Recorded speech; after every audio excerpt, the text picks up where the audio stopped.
इसी को मैं आपसे एक बार जिम्मेदारी से कहता हूँ सर, इंशाल्लाह आप एक बड़े मौकर साफ़ी हैं और आपने जो तहरीर की है हमेशा वो बेहतरी के लिए किया है। पीएसी बहुत बेहतर होगा, आपको नज़र आएगा, लेकिन हम उसको बहुत एक तरीके से करेंगे और डिसिप्लिन से करेंगे।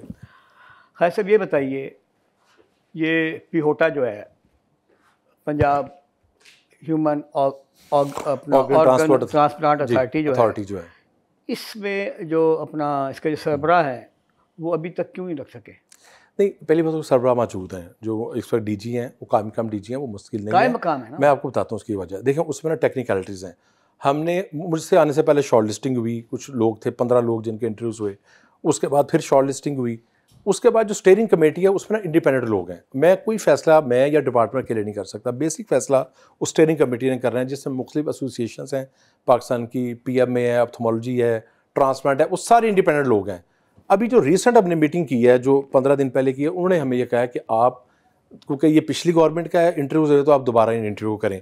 आज हमने फैसला किया है, सैटरडे को हम इस पर मीटिंग कर रहे हैं, और स्टीयरिंग कमेटी डिपार्टमेंट उस पर फैसला नहीं कर सकता। स्टीयरिंग कमेटी को वेट कराएंगे, उसके लिए फिर ओपन कंपटीशन होगा, और मेरा ख्याल है अगले 30-40 दिन में जो है मुश्किल आपको डीजी इंशाल्लाह नजर आएगा। मेरिट पे आएगा? मेरिट पे आएगा। अब मुझे एक बंदा बता दें, आपको सोच के बता दें कि इस 6-8 माह में कोई ऐसा बंदा हो जो जिसके नाम के साथ खराबी हो और वो लगाओ। और नहीं, बहुत दूर तक नहीं जाने दें। और आपको कई लोग ऐसे नजर आएंगे जो नहीं लगे और जो लगना चाहते थे और उनके नाम के साथ खराबी हैं। अच्छा ये बताएं मुझे कि MS की जगह पे प्रोफेसर साहिबान को लगाने से क्या आप समझते हैं कि बेहतरी आई? देखें, जनरल कैडर, टीचिंग कैडर दो हमारे अलग कैडर हैं। टीचिंग कैडर के जो लोग हैं उनका ज़्यादा कम टीचिंग है, लेकिन बास का जब आपको जनरल कैडर में कोई बंदा नहीं मिलता, और आप समझते हैं कि बंदे नापैद है, बंदे कम है। देखिए मैं आपको बताऊं, ये प्रोफेसर साहिबान का तजुर्बा कैसा रहा? भाई अच्छा रहा। प्रोफेसर साहिबान में जनरल कैडर में बड़े अच्छे लोग मौजूद हैं, लेकिन अगर मैं कहूँ कि 100% लोग जनरल कैडर में ठीक हैं, तो ऐसी बात नहीं है।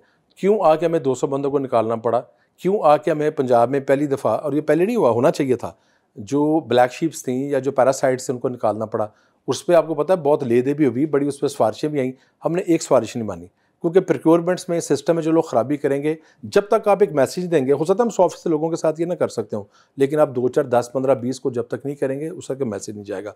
सो अदारों में करप्शन, प्रोक्योरमेंट्स, इनको भी डिसिप्लिन में करना है। सो टीचिंग कैडर के लोग बहुत अच्छा काम कर रहे हैं, उनका अपना जो करिकुलम है, जो उनका अपनी निसाबी सरगर्मी वो भी जारी है, और जनरल कैडर के लोग भी लग रहे हैं, लेकिन डिपेंड करता है अवेलेबिलिटी पे। हमारी कोशिश होगी बंदा वो लगाएं जो ऑनेस्ट भी हो, डिसिप्लिन भी हो, और वो सुबह से रात तक पेशेंट मैनेजमेंट का काम करे। ख्वाजा साहब, आपको एक काम जहेज़ में मिला, विरसे में मिला आपको, जब आप इक़्तिदार में आए तो ऑलरेडी रिवैम्पिंग का काम जारी था, उसकी कई डेडलाइंस गुजर चुकी हैं, अब तो डेडलाइन भी नहीं आ रही। आप मुझे स्पेसिफिक बताएंगे किस अदारे का काम नहीं हुआ? आपके जो हॉस्पिटल्स की रिवैम्पिंग है। नहीं, अच्छा मैं इसलिए क्यों कह रहा हूँ, मैं आपको बताता हूँ। ये आपने दुरुस्त कहा कि पिछली गवर्नमेंट इसको शुरू किया था और ठीक शुरू किया था।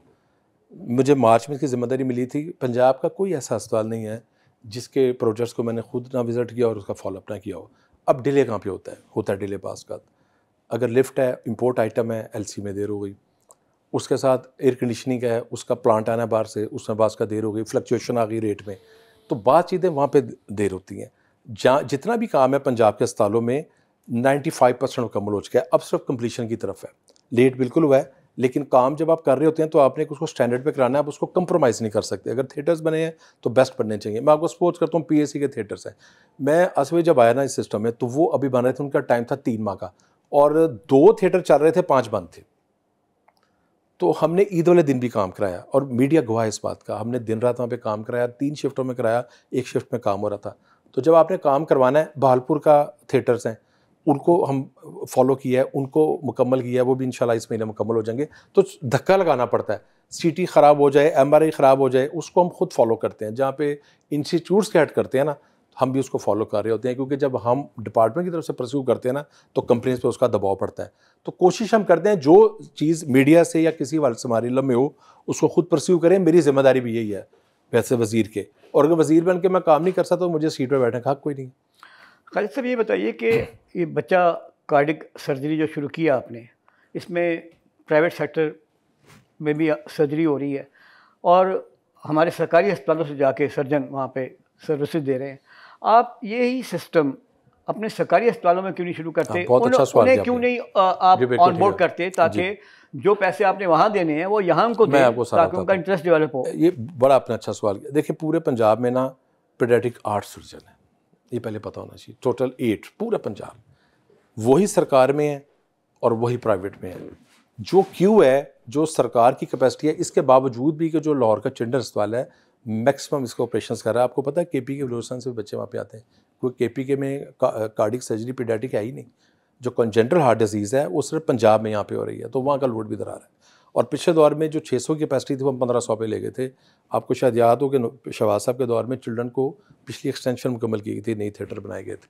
अब सवाल ये है कि अपनी कैपेसिटी कैसे बनानी है। जब आपने अपनी कैपेसिटी बनानी है तो सर्जन जो टॉप सर्जन ही है, जो इब्तदाई बेसिक कंसल्टेंट है, उसके लिए भी आपको 5 साल चाहिए। सो इसीलिए प्राइवेट सेक्टर को साथ शामिल किया है कि जो 2-3 साल की क्यू है एक दफ़ा उसको नीचे लाएं, लेकिन वो उस पर सिर्फ उस पर नहीं रहना, जो सरकारी अस्पताल है उसकी कैपेसिटी भी बढ़ानी है, उसके थिएटर्स की तादाद, उसके आईसीयू के बेड, उसका ह्यूमन रिसोर्स। तो इसको एक ये समझें कि आर्जी 2-2.5-3 साल का काम है जो हम कर रहे हैं, और प्राइवेट अस्पताल भी इसमें ओपन है। जो प्राइवेट अस्पताल हेल्थ केयर कमीशन के क्राइटेरिया पे और उसके पास पीडियाट्रिक कार्डिक सर्जन होगा, कई अस्पताल आना चाह रहे हैं तो आप बाहर से बुलाएं। पहला ये है कि तो 3-4-5 हज़ार बच्चा हर साल खुदा न खासा इस वजह से उसकी डेथ हो जाती है, नंबर 1 बचाना उसको है, लेकिन उस पर सिर्फ बेस नहीं करना, हमें अपने पब्लिक सेक्टर को भी इसको इम्प्रूव करना, उस पर भी हम कर रहे हैं। तो साथ ये स्ट्रैटेजी शॉर्ट टर्म भी है, मिड टर्म भी है और लॉन्ग टर्म भी है। खैर साहब, आपसे मेरी जितनी गुफ्तगू अब तक हुई है उसमें मुस्तकबिल करीब और आपके अज़ाइम उसमें नज़र आते हैं। हम करेंगे, हम ये करने जा रहे हैं, ये हो जाएगा। आप जिस जमात से ताल्लुक़ रखते हैं, बरसर इक़्तिदार जमात है वो, उसके तकरीब ये मेरा ख्याल है पंजाब में कोई मोहतरमा मरियम नवाज़ साहिबा 9th चीफ मिनिस्टर हैं और तकरीबन 3 दहाइयों से ज़्यादा हो गए हैं हुक्मरानी कुए इक़्तिदार में रहते हुए। तो 9 वज़ीर आला के बाद भी अभी तक हम गे गी में क्यों हैं? मैं बहुत आपने देखो, पहली बात है पूरी दुनिया में हेल्थ सिस्टम कभी भी आइडियल नहीं हो सकता, पूरी दुनिया में चैलेंज है, पेशेंट्स आ रहे हैं। आबादी के मुताबिक मैयस क्यों लिया जाता है? वो देखें, अगर ये सवाल आप करें ना कि आबादी के मुताबिक नहीं है, जो ग्रोथ और आपकी पर कैपिटा ना आपका निज़ाम उस पर चल रहा है।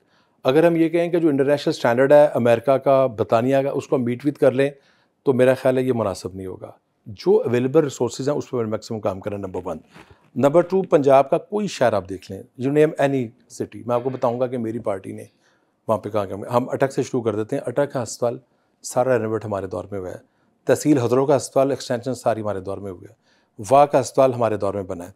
पिंडे में institute of cardiology, urology institute, Holy Family, Benazir Bhutto district की रेनोवेशन हमारे दौर में हुई। तो हम सफ़र करके चलते हैं रहीम खान का, चूँकि मेरा एक कैरियर है, मैं कई साल से बसता हूँ इससे, तो एक जो शहर है वो मेरी टिप्स पे है। झेलम अस्पताल हमारे दौर में रेनोवेट हुआ है। गुजरांवाला में मेडिकल कॉलेज हमारे दौर में बना है। नया 500 बेड का अस्पताल भी हमारे दौर में बना है, वो काम कर रहा है। और जो पुराना उसको भी हमने रेनोवेट कर दिया, और पिछले दौर में शुरू हुआ था उसको हमने रेनोवेट कर दिया। अब वज़ीराबाद कार्डिक इंस्टीट्यूट भी चोई परवेज़ साहब ने शुरू ज़रूर किया था, लेकिन वहाँ पे NGO सर्जरी सारी वो भी हमारे दौर में शुरू किया गया है। लाहौर में अगर आप देखें तो जितने टावर्स हैं, चाहे वो सर्जिकल टावर है या गाज़ीनुद्दीन ब्लॉक है सर्विसेज का, वो भी आपको हमारे दौर में नज़र आता है। चिल्ड्रन की एक्सटेंशन भी हमारे दौर में नज़र आती है। न्यूरो साइंसिस जो LGH में, वो हमारे दौर में नज़र आता है। शादरा अस्पताल हमारे दौर में बना, रायविंड बना, मनामा बना, बरकी बना, कहना बना। तो आपको बेशतर अस्पताल लाहौर में नज़र आते हैं। आप लाहौर से आगे जाएँ, आप साउथ की तरफ जाएँ, रनाले का अस्पताल जो आपके रेड हुआ वही हमारे दौर में हुआ है। ओकाड़े के जो साउथ अस्पताल है वही हमारे दौर में बना है। साहिवाल मेडिकल कॉलेज और साहिवाल अस्पताल आज से 14 साल पहले खंडर था, खंडर। अब आप जाके देखें साहिवाल का जो 500 बेड का ब्लॉक है, कार्डिक सर्जरी भी हमें कहला था वहाँ पे शुरू कर रहे हैं रहमतुल्लाह अलैह ब्लॉक में।